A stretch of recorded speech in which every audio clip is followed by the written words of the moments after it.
The world is created. What does that mean exactly? It means that it came out of nothing. It means that there was no world before it sprang up and came into being. The nature of God's creation ex nihilo is fundamentally unknowable. The passage from void to existence is inaccessible to human thought. Father George Florovsky clarifies that the world wasn't created in time because time itself was created. Time began. But there will be a time when there is no longer any time. But this won't be the negation of all things that began in time, it will be their fulfillment. Everything created is destined for eternity, because everything that comes into existence does so by the ineffable will of God. Once brought out of nothingness and non-being, the world has in the creative fiat an immutable and final foundation and support for its existence. The world exists and is destined for eternity, but the world in itself is not eternal. It began to exist. This means that it could not have existed. The whole created world is entirely contingent. There's no intrinsic necessity to it. This means that the whole world is dependent upon a cause that's prior to and greater than it. This cause is the triune God. The creation is in no way self-sufficient or self-relating. Its very existence is predicated upon its sustained relation with its creator. Because God is both prior to and the creator of the world, they are non-consubstantial. This means that the world is an other to God and vice versa by nature. The world cannot be confused with either the nature or the operations of God, as both of these are prior to and above it. Through his creative act, God brings forth something absolutely new, something that's outside of him. However, this outside isn't a pre-existing space that God merely fills up with created beings, as it's precisely in creating that the outside is posited as something absolutely new and other to the divine. As an absolute other, creation is distinct and distanced from God by nature. And this distance is never removed, but is only, as it were, overlapped by immeasurable divine love. Even in the most perfect union between God and man to ever occur, the incarnation of the second person of the Godhead, the two natures remain distinct, and the specific property of each is preserved according to the Christology of the ecumenical councils. The incarnation reveals that creation is outside of God, but nonetheless united to him, with its purpose being an even greater unification. This unification occurs through the establishment of a relationship between God and man. Since the freedom of both agents is necessary for any true relationship, God has created man with free will.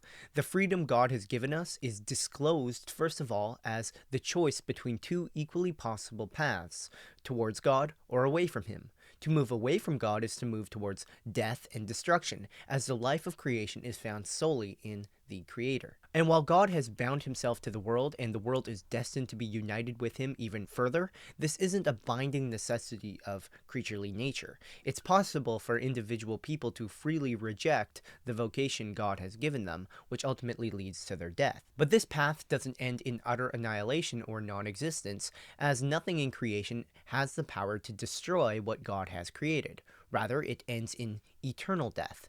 Existence and life are not the same things. There can be an existence in death. Indeed, the way of rebellion and apostasy is the way of destruction and perdition, but it leads not towards non-being, but to death. And death is not the end of existence, but a separation, the separation of soul and body, the separation of creation from God. This separation consists of a creature's continued rejection of union with God, which manifests as a self-assertion, an assertion of one's will over the will of God. This self-imposed isolation is the essence of damnation. When all is said and done, there's only two paths, the path of death, destruction, and separation, or the path of life, salvation, and communion. As we've now established, creation is entirely contingent. Since creation isn't necessary in itself, God creating wasn't a necessary act. God creates in perfect freedom. Thus, the act of creating belongs to the will of God, which must be distinguished from his nature. God's nature, what he is in itself, is utterly unknowable and inexpressible according to the universal testimony of the Eastern Fathers. God can only be known by his activities or his energies. The energies of God are those things that can be named of him. They are distinct, yet eternally alongside his essence. God exists necessarily and essentially, that is to say, by nature, as the Trinity of Father, Son, and Holy Spirit. The Trinity is the internal self-revelation of the divine nature. The divine energies are also revelations of the same sort, which is to say they're eternal and necessary, but in their particular manifestation, God is entirely free. It's precisely because the energies of God are distinct from his nature that he's entirely free to manifest them according to his will, which is also distinct from yet eternally united to his nature. An example of a divine energy is the love of God. To illustrate God's freedom in regards to the particular manifestations of his energies, I'll borrow an example from Dr. David Bradshaw, which involves a husband expressing his love for his wife. One day he may buy her flowers, and the other day he may buy her chocolates. Both acts are an expression of his love, yet they're distinct manifestations of it based on his free choice. Thus, even though God's energies exist as a necessary revelation of the divine nature, their particular manifestations with respect to creation are entirely contingent. God creates the world by a freely willed act through the divine energies, but this act doesn't occur in time, but in eternity. As temporal beings, we're unable to grasp what it might mean to create from eternity while not creating eternally. But the only way for this distinction to be conceptually possible is if we distinguish between God's nature, his will, and his energies. Another term for the energies of God is the divine ideas, what St. Maximus the Confessor calls the logi. There's a divine idea for every created being that exists eternally in the mind of God. They're the patterns or archetypes of every created being. They're the blueprints, as it were, of everything.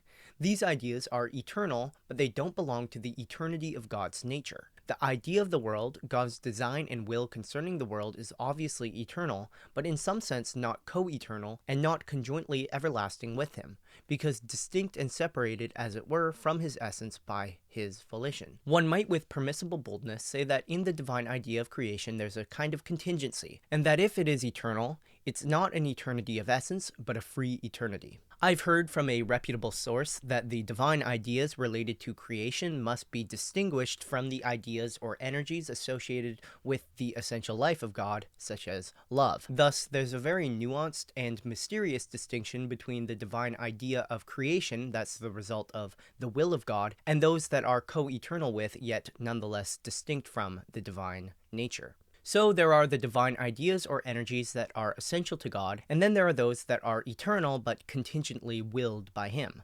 The latter are the divine ideas of created beings. Florovsky emphasizes that these must be firmly distinguished from the things themselves on the basis of nature.